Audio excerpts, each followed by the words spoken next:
আপনারা দেখছেন দিগন্ত খবর। জানিয়ে দেব আজকের পশ্চিমবঙ্গ দেশ ও বিদেশের বাছাই করা গুরুত্বপূর্ণ তাজা সংবাদ। শুরুতেই হেডলাইন্স। বারুইপুরে পুকুর থেকে উদ্ধার কিশোরীর দেহ, পরিবারের দাবি ধর্ষণ করে খুন, গণপিটুনিতে মৃত্যু যুবকের, অবরোধে বন্ধ রইল ট্রেনও। বারুইপুরে নাবালিকাকে ধর্ষণ করে খুনের অভিযোগ, কড়া পদক্ষেপের নির্দেশ মুখ্যমন্ত্রীর। ফোনে কথা বলে জানালেন আইজি, এবার সিট গঠন পুলিশের। অন্নপূর্ণা যোজনার টাকা পাননি অনেকেই, কর্তব্যে গাফিলতির অভিযোগ, শোকজের জবাব দিলেন ধূপগুড়ির 32 জন পুরকর্মী। কেন বাতিল হলো আবেদন, বাড়ি বাড়ি গিয়ে খতিয়ে দেখবেন সরকারি কর্মীরা, আশ্বাস দিলেন মন্ত্রী মালতী রাভা। সংবাদ মাধ্যম চুপ কেন, মোমবাতি মিছিলের কভারেজ হবে না, বারুইপুর কাণ্ডে প্রশ্ন কুণাল ঘোষের। রথযাত্রায় বিশেষ ঘোষণা, রাজ্যের ঐতিহ্যবাহী কমিটিগুলোকে 5 লক্ষ টাকা করে অনুদান দেবে নবান্ন। পুলিশ ভদ্রভাবে আচরণ করলে জিজ্ঞাসাবাদ শেষে থানা থেকে বেরিয়ে কি বললেন হুমায়ুন। সেবাশ্রয় নিয়ে আরও বিপাকে অভিষেক, দ্বিতীয় এফআইআর দায়ের, নাম সমিত, জাহাঙ্গীর এবং এক প্রাক্তন বিধায়কেরও।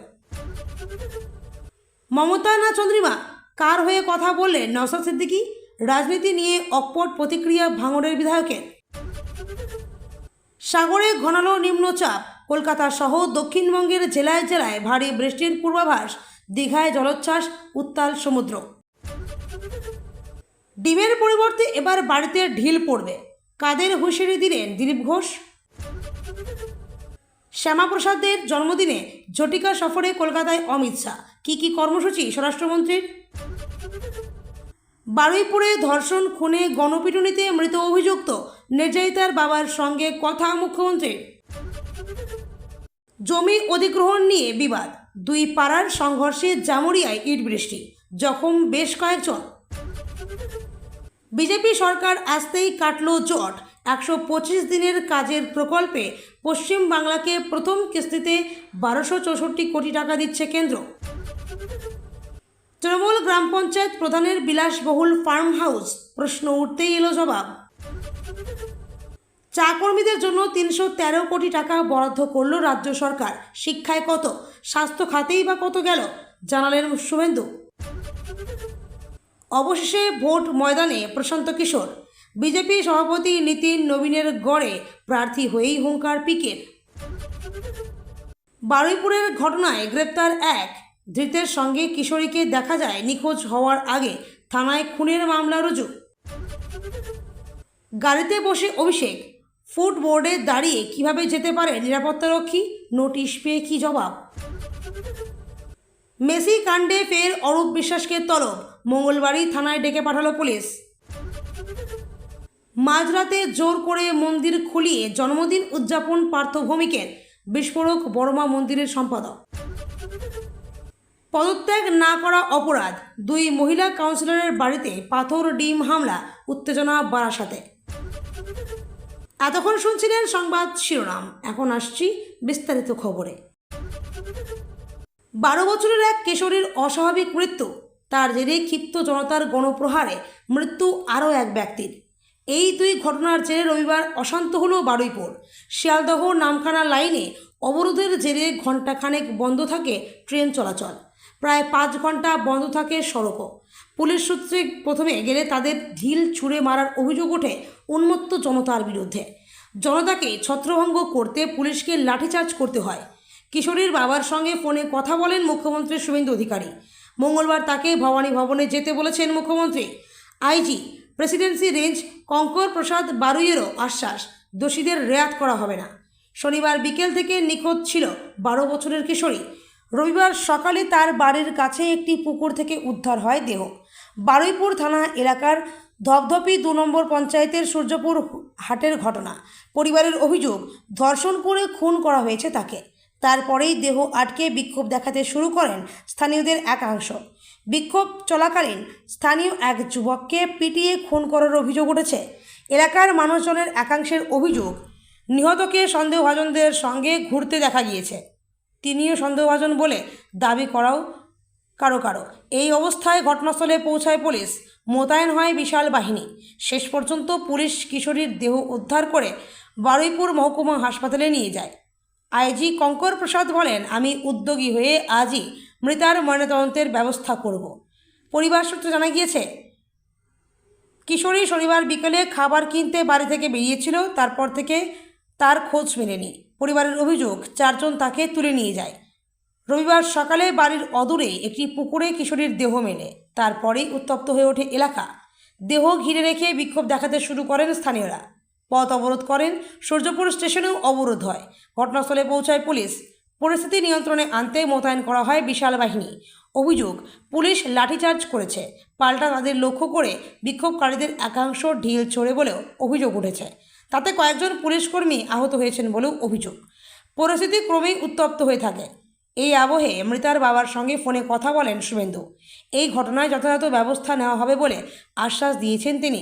মঙ্গলবার কিশোরের বাবাকে ভবানী ভবনেও যেতে বলেছেন। অফলাইনে পূরণ করা অন্নপূর্ণা যোজনার ফর্ম অনলাইনে আপলোডই হয়নি, এমন অভিযোগে শোরগোল জলপাইগুড়ির ধূপগুড়ি পুরসভায়।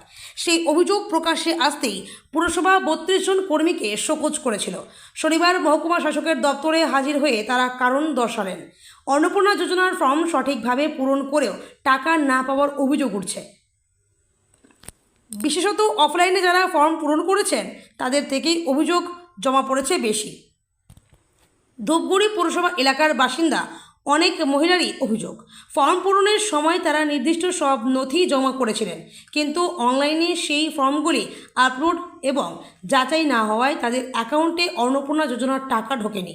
সেই অভিযোগের ভিত্তিতে শুক্রবার ধূপগুড়ি পৌরসভার 32 জন কর্মীকে কারণ দর্শানোর নোটিশ জারি করেন মহকুমা শাসক। শোকজ নোটিশ পাওয়া এক কর্মীকে দাবি, তারা নির্ধারিত সময়ের মধ্যেই নিজেদের দায়িত্ব পালন করেছেন। তা সত্ত্বেও কেন তাদের শোকজ করা হয়েছে সে বিষয়ে তারা অবগত নন। ধূপগুড়ি পুরসভার স্থায়ী কর্মী তন্ময় নন্দী এ প্রসঙ্গে বলেন, শোকজ নোটিশের জবাবে আমরা স্পষ্ট জানিয়েছি, সরকারের নির্দেশ অনুযায়ী আমরা কাজ করেছি, আমাদের কাজে কোনো গাফিলতি ছিল না। আরও এক কর্মী অভয়চন্দ্র বর্মন বলেন, আমাদের কাজ ছিল আবেদনপত্র যাচাই এবং প্রয়োজনীয় নথি সঠিকভাবে গ্রহণ করা। সেই কাজ আমরা করেছি। পরবর্তী ধাপে আবেদনপত্র অনলাইনে আপলোড করার দায়িত্ব ছিল মহকুমা শাসকের দফতরের। সেটি কেন হয়নি বা কোথায় সমস্যা হয়েছে তা আমাদের জানা নেই। যদিও এই বিষয়ে মহকুমা শাসকের প্রতিক্রিয়া জানতে তাকে একাধিকবার ফোন করা হলেও উত্তর মেলেনি। বারুইপুরে 12 বছরের এক নাবালিকাকে যৌন নির্যাতন ও খুনের নৃশংস ঘটনাকে কেন্দ্র করে উত্তপ্ত রাজ্য রাজনীতি। এই ঘটনার প্রতিবাদে যখন এলাকা অগ্নিগর্ভ, তখন সংবাদ মাধ্যমের ভূমিকা নিয়ে সোশ্যাল মিডিয়ায় তোপ দাগলেন তৃণমূল বিধায়ক কুণাল ঘোষ। কুণালের ফেসবুক পোস্টের নির্যাস দীর্ঘদিন সাংবাদিকতার সাথে যুক্ত থাকার পর সম্প্রতি সেই জগৎ থেকে অবসর নিয়েছেন কুণাল ঘোষ। নিজের সোশ্যাল মিডিয়া পোস্টে তিনি বারুইপুরের ঘটনাকে ভয়ঙ্কর বলে অভিহিত করেছেন। তিনি লিখেছেন, বারুইপুর, নাবালিকাকে ধর্ষণ করে খুন, এলাকা উত্তপ্ত, রোষে আইন হাতে তুলে নেওয়ার বিপজ্জনক প্রবণতা। এরপরই মূল ধারার সংবাদ মাধ্যমকে উদ্দেশ্য করে তিনি সরাসরি প্রশ্ন তুলেছেন, আরজি করের অভয়ার ঘটনার সময় সংবাদ মাধ্যম যেভাবে ঝাঁপিয়ে পড়েছিল, দিনভর প্রচার ও মোমবাতি মিছিলের কভারেজ হয়েছিল, এই নৃশংস ঘটনার ক্ষেত্রে কেন সেই একই উদ্দীপনা দেখা যাচ্ছে না? রাজনৈতিক বিতর্ক কুণালের অভিযোগের আঙুল মূলধারার গণমাধ্যমের দিকে। তিনি প্রশ্ন তুলেছেন, কেন এই ভয়াবহ হত্যাকাণ্ডের খবর সংবাদ মাধ্যমে গুরুত্ব দিয়ে দেখানো হচ্ছে না? স্থানীয়দের বয়ান অনুযায়ী অভিযুক্তরা বিজেপি কর্মী বলেই কি সংবাদ মাধ্যম নীরব? এছাড়া একজন অভিযুক্তের পালিয়ে যাওয়ার ঘটনায় তিনি তীব্র ক্ষোভ প্রকাশ করে প্রশ্ন তুলেছেন, পালালো নাকি তাকে পালাতে দেওয়া হলো?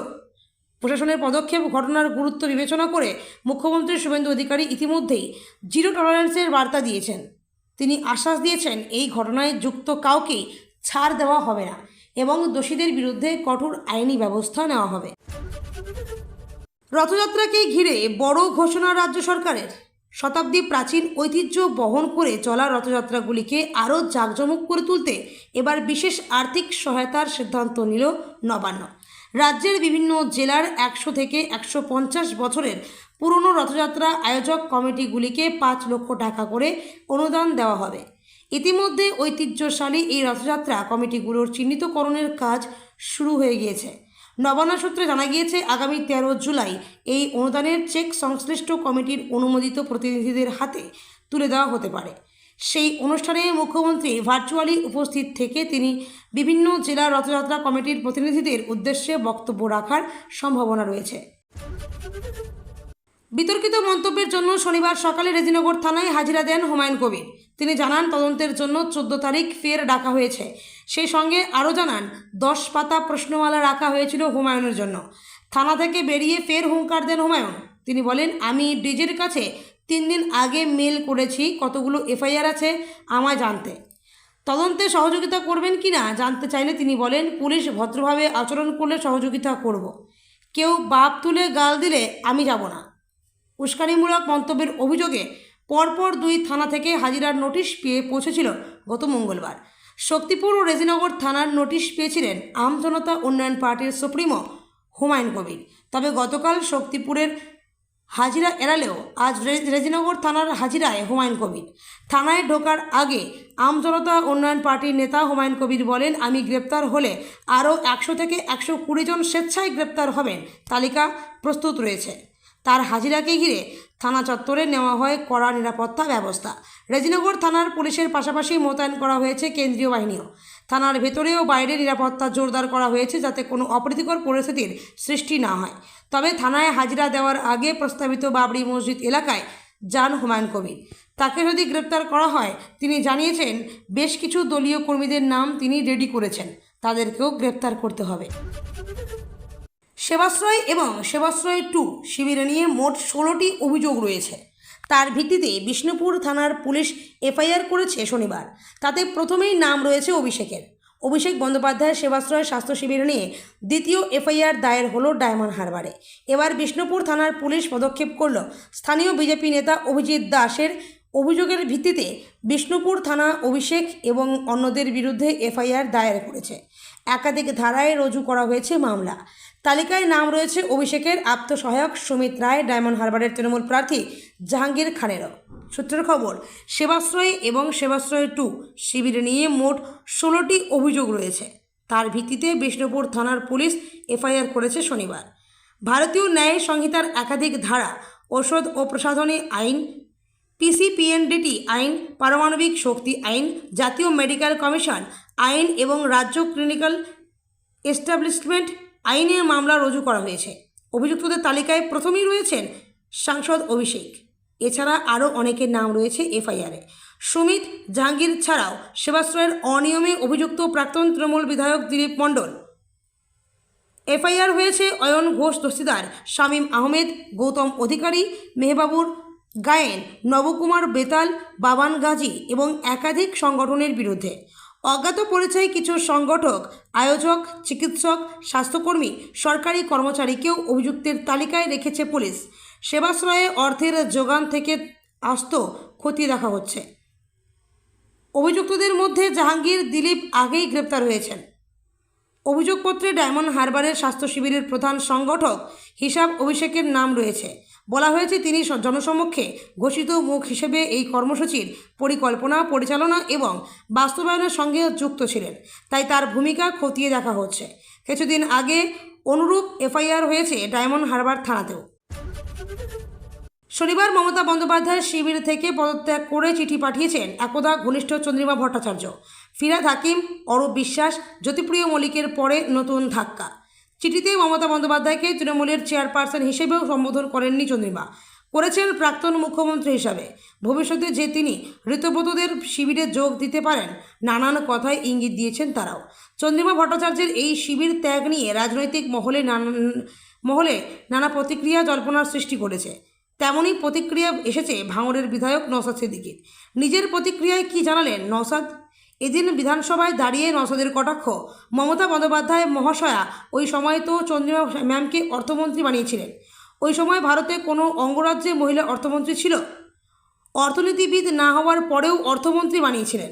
তখন মমতা বন্দ্যোপাধ্যায় একদম মা। নওশাদের মন্তব্য, যেই মমতা বন্দ্যোপাধ্যায় ক্ষমতা থেকে চলে গেলেন, এখন মমতা বন্দ্যোপাধ্যায় খারাপ, মমতা বন্দ্যোপাধ্যায়কে ছাড়তে হবে। আইএসএফ বিধায়কের কথায় এগুলি আদর্শের বিচ্যুতি। নতুন প্রজন্ম রাজনীতিতে আসতে চাইবে না। নওশাদ সিদ্দিকীর মতে এমন ঘটনা ঘটে আগামী দিনে তরুণ প্রজন্ম আর রাজনীতি থেকে দূরে চলে যাবে। তার কথায় ওদের মনে হবে এই তো রাজনীতি করা মানে মানুষকে ভুল বোঝানো, সুযোগ সন্ধানী কাজ। রাজনীতির মানে যে মানুষের সেবা করা, রাষ্ট্রের সেবা করা, জনগণের সেবা করা, তার সংখ্যা কোথায় থাকলো? নওশাদের কটাক্ষ তরুণ প্রজন্ম এবার থেকে ভাববে রাজনীতি মানে করে কামিয়ে খাও, অন্য দলে লাফ মারো, না হলে দলের ভালো খারাপ ভাগ করে নাও, ভালো দলে চলে যাও। রাজ্যে পালাবদলের পর উঠেছে নানা ক্ষেত্রে দুর্নীতি অভিযোগ। ইতিমধ্যে তৃণমূলের পঞ্চায়েত প্রধানদের অনেকে গা ঢাকা দিয়েছেন, অনেকে আবার বাড়ির বাইরে বের হচ্ছেন না, যার জেরেই থমকে যাচ্ছে গ্রামাঞ্চলে উন্নয়নের কাজ। আর এবার সেই বিষয়ে কড়া হুঁশিয়ারি দিলেন রাজ্যের পঞ্চায়েত মন্ত্রী দিলীপ ঘোষ। পলাতক পঞ্চায়েত প্রধানদের উদ্দেশ্যে কড়া বার্তা দিয়ে বলেছেন, ডিমের জায়গায় ইট মারা হবে, ভালোই ভালোই চলে আসুন, কাজ না করলে পদত্যাগ করুন।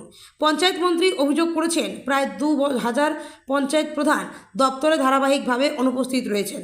গ্রামাঞ্চলে উন্নয়নের কাজ যেহেতু পঞ্চায়েতের মাধ্যমেই হয়, তাই প্রধানেরা অনুপস্থিত থাকায় একাধিক ফাইলে সই হচ্ছে না, তাতেই আটকে থাকছে কাজ।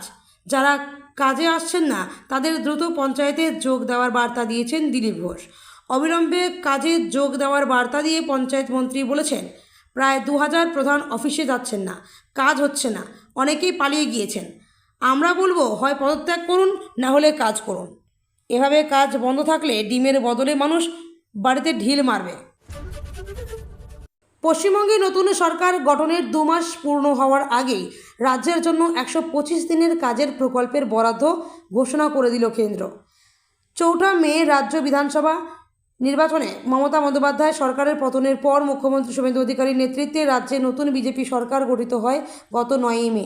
তার ঠিক 2 মাস পূর্ণ হওয়ার আগে রবিবার কেন্দ্রীয় পঞ্চায়েত ও গ্রামোন্নয়ন মন্ত্রী শিবরাজ সিংহ চৌহান বিভিন্ন রাজ্য ও কেন্দ্রশাসিত অঞ্চলগুলির জন্য বিকশিত ভারত গ্যারান্টি ফর রোজগার অ্যান্ড আজীবিকা মিশন প্রকল্পের প্রথম কিস্তির অর্থ বরাদ্দ করেছেন। পশ্চিমবঙ্গের জন্য বরাদ্দ করা হয়েছে 1264.49 কোটি টাকা। 1 জুলাই থেকে এ রাজ্যে ওই প্রকল্পের কাজও শুরু হয়ে গিয়েছে। বিগত তৃণমূল সরকারের শেষ 5 বছরের মধ্যে একটা বড় সময় ধরেই বন্ধ ছিল 100 দিনের কাজের প্রকল্পের কেন্দ্রীয় বরাদ্দ।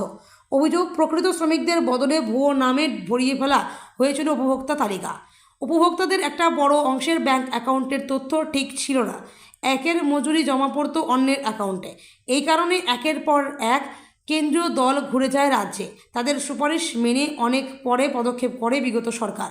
কেন্দ্রীয় সরকারের তরফে জানানো হয়েছে, এবার শুধু টাকা দেওয়াই নয়, সবচেয়ে বেশি জোর দেওয়া হচ্ছে গ্রামীণ শ্রমিকদের ন্যূনতম মজুরি নিশ্চিত করা এবং তার নির্দিষ্ট সময়ের মধ্যে সরাসরি তাদের হাতে পৌঁছে দেওয়ার ওপর। সেই সঙ্গে প্রকল্পের কাজে সম্পূর্ণ স্বচ্ছতা বজায় রাখার দিকেও কড়া নজরদারি চালানো হবে। রবিবার দেশ জুড়ে বিভিন্ন রাজ্য কেন্দ্রশাসিত অঞ্চলগুলিতে অন্য মোট 25,863 কোটিরও বেশি টাকা বরাদ্দ করা হয়েছে, যার মধ্যে রয়েছে বেশি বরাদ্দ পেয়েছে উত্তরপ্রদেশ। প্রসঙ্গত 2027 সালের শুরুতেই সে রাজ্যে বিধানসভা ভোটের দামামা বেজে যাবে, তাই সেই রাজ্যে বরাদ্দ বৃদ্ধি স্বাভাবিক বলেই মনে করছেন জাতীয় রাজনীতির কারবারিরা। মুখ্যমন্ত্রী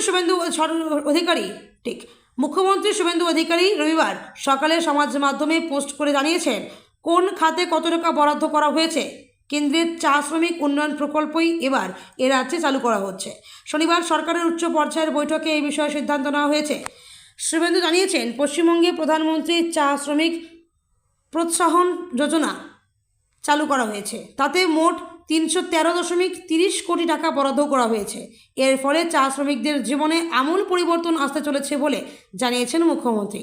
সমাজ মাধ্যমে তিনি লিখেছেন, আমাদের পরিশ্রমী চা শ্রমিকদের শিক্ষা, স্বাস্থ্য এবং সার্বিক উন্নয়নে আমরা প্রতিশ্রুতিবদ্ধ। তাই আমাদের রাজ্য স্তরের কমিটি PMCSPY চালু করার সিদ্ধান্ত নিয়েছে। আমরা চা শ্রমিকদের জীবন বদলে দিতে চলেছি। চা শ্রমিকদের উন্নয়ন প্রসঙ্গে শনিবার যে বৈঠক হয়েছে তার সভাপতিত্বে ছিলেন রাজ্যের মুখ্য সচিব মনোজ অগ্রওয়াল।